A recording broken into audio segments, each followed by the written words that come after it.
Assalamualaikum warahmatullahi wabarakatuh. Pada kesempatan kali ini, kelompok kami yang terdiri dari Asmin Intias Dunovita, Fitri Endah Pangestuti, Mita Anissa Fauzia Billah, dan Wahyu Ningsih akan memaparkan hasil diskusi tentang identitas manusia Indonesia dalam konteks pendidikan nasional. Saya akan menyampaikan materi yang pertama, yaitu tentang ciri khas manusia Indonesia. Manusia Indonesia memiliki sejumlah kekhasan yang menjadi identitas bangsa. Salah satu ciri utamanya adalah nilai gotong royong. Nilai ini tercermin dalam berbagai aktivitas sehari-hari, seperti panen bersama, membangun rumah, kerja bakti, hingga perayaan adat. Gotong royong menjadi perekat sosial yang memperkuat hubungan antar individu dalam masyarakat. Selain gotong royong, manusia Indonesia dikenal dengan keramahan dan sopan santun. Sikap ini lahir dari nilai-nilai gotong royong yang membangun empati dan menghargai sesama. Dalam kehidupan bermasyarakat, keramahan ini tercermin melalui ucapan seperti permisi, maaf, tolong, dan terima kasih, yang memperkuat interaksi sosial yang harmonis. Manusia Indonesia juga menjunjung hubungan harmonis dengan alam, yang dilandasi oleh kearifan lokal. Melalui kerjasama antar individu, masyarakat Indonesia menjaga keseimbangan alam dan mempertahankan tradisi yang diwariskan dari generasi ke generasi. Kekayaan alam yang tersebar di seluruh Nusantara menjadi salah satu bukti bagaimana manusia Indonesia hidup berdampingan dengan lingkungannya. Keunikan manusia Indonesia juga terlihat dari keberagaman budaya. Dengan jumlah lebih dari 1.000 suku, tiap suku memiliki ciri khasnya baik dalam sikap, nilai hidup, hingga hasil karyanya seperti kerajinan tangan dan tradisi lokal. Keberagaman ini tidak hanya memperkaya budaya nasional tetapi juga menjadi daya tarik dunia. Selain itu, manusia Indonesia memiliki kekayaan spiritual yang lahir dari keberagaman suku bangsa. Mereka percaya pada harmoni antara manusia dan kekuatan yang lebih besar, menjadikan spiritualitas sebagai bagian integral dari kehidupan. Hal ini menjadi unik mengingat tidak semua negara atau bangsa memiliki kekayaan spiritual yang tumbuh subur di kehidupan masyarakatnya. Keberagaman bahasa juga menjadi ciri khas Indonesia, dengan ratusan bahasa daerah yang mempererat hubungan antar individu dan suku. Yang terakhir, keberagaman penampilan fisik menjadi aspek unik yang menunjukkan keberagaman manusia Indonesia. Sebagai contoh, manusia Jawa memiliki keunikan wajah yang berbeda dengan masyarakat Kalimantan, Papua maupun Bali. Ini mencerminkan kekayaan budaya dan geografis yang ada di Indonesia. Keanekaragaman ini menjadi simbol harmoni dalam keberagaman bangsa. Untuk materi selanjutnya adalah nilai luhur manusia Indonesia. Pada dasarnya, keberagaman nilai-nilai luhur manusia Indonesia tertuang dalam Pancasila yang terdiri dari 5 sila. Yang pertama, ketuhanan yang Maha Esa. Pada sila pertama ini, nilai-nilai luhur manusia Indonesia memiliki kepercayaan atau keyakinan spiritual yang biasanya diwariskan secara turun-temurun.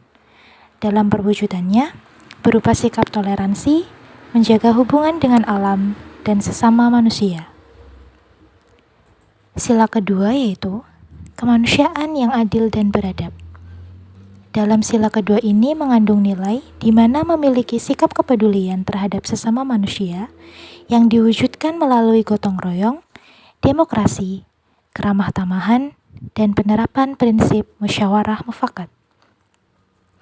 Sila ketiga yaitu Persatuan Indonesia, yang di dalamnya terkandung nilai memiliki rasa cinta tanah air dengan menerapkan prinsip Bhinneka Tunggal Ika dalam perwujudan melalui sikap toleransi, gotong royong, dan solidaritas. Selanjutnya dalam sila keempat yaitu kerakyatan yang dipimpin oleh hikmat kebijaksanaan dalam permusyawaratan dan perwakilan. Di dalamnya mengandung nilai di mana memiliki sikap mengutamakan kepentingan negara atau rakyat dibanding dengan kepentingan pribadi atau golongan.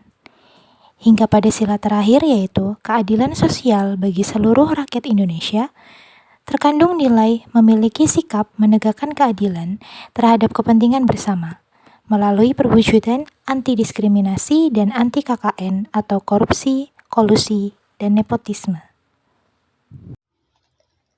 Materi selanjutnya yaitu pentingnya nilai-nilai luhur identitas manusia Indonesia dalam konteks pendidikan nasional.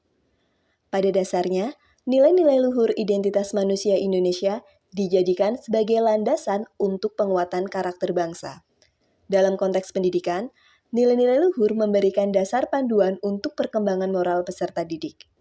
Hal tersebut dilakukan melalui penerapan kurikulum merdeka dengan mengembangkan profil pelajar Pancasila terhadap karakter peserta didik.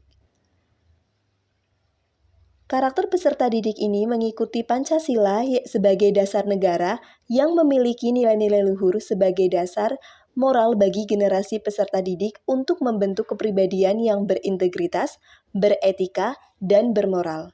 Kekuatan nilai-nilai luhur penting dalam konteks pendidikan nasional Indonesia yang juga penting untuk menghadapi tantangan globalisasi, di mana banyak budaya asing yang masuk dan mempengaruhi identitas manusia Indonesia. Dengan adanya nilai-nilai luhur ini, peserta didik dapat mempertahankan jati diri yang kuat sebagai manusia Indonesia dan menjaga rasa nasionalismenya. Pada dasarnya, pendidikan menerapkan proses memberikan ilmu dengan tetap berdasar pada budaya tempat pendidikan berlangsung. Pendidikan yang menanamkan nilai-nilai luhur dapat membantu melestarikan budaya dan tradisi Indonesia melalui kegiatan-kegiatan pendukung sehingga peserta didik dapat tetap memahami budaya dan tradisi yang berlaku. Selanjutnya, yaitu berkaitan dengan materi implementasi nilai-nilai luhur manusia Indonesia dalam pendidikan Indonesia. Rumusan tentang identitas manusia Indonesia dapat diimplementasikan menjadi sebuah landasan kuat pendidikan di Indonesia untuk menghadirkan pendidikan yang bersifat humanis. Pada penerapan kurikulum merdeka, pendidikan sudah didesain secara humanis karena pendidikan saat ini berfokus pada perkembangan kognitif maupun non-kognitif, sehingga memperhatikan berbagai aspek, mulai dari aspek intelektual, emosional, sosial, moral, maupun spiritual. Keseluruhan aspek tersebut tentunya juga disesuaikan oleh pengaruh karakteristik atau identitas manusia Indonesia, terutama dalam hal warisan keberagaman budaya, keberagaman bahasa, dan kekayaan spiritual. Selain itu, dalam prinsip pendidikan Indonesia yang menerapkan prinsip Ki Hajar Dewantoro yang memperhatikan prinsip kodrat zaman dan kodrat alam, maka pendidikan yang humanis harus berpusat pada kemampuan dan kondisi peserta didik saat ini. Dengan demikian, pelaksanaan pembelajaran harus dirancang dengan menyediakan pemahaman konkret berdasarkan kehidupan realita peserta didik. Demikian hasil presentasi berkaitan dengan nilai-nilai luhur manusia Indonesia. Terima kasih atas perhatiannya. Mohon maaf bila ada kesalahan. Wassalamualaikum warahmatullahi wabarakatuh.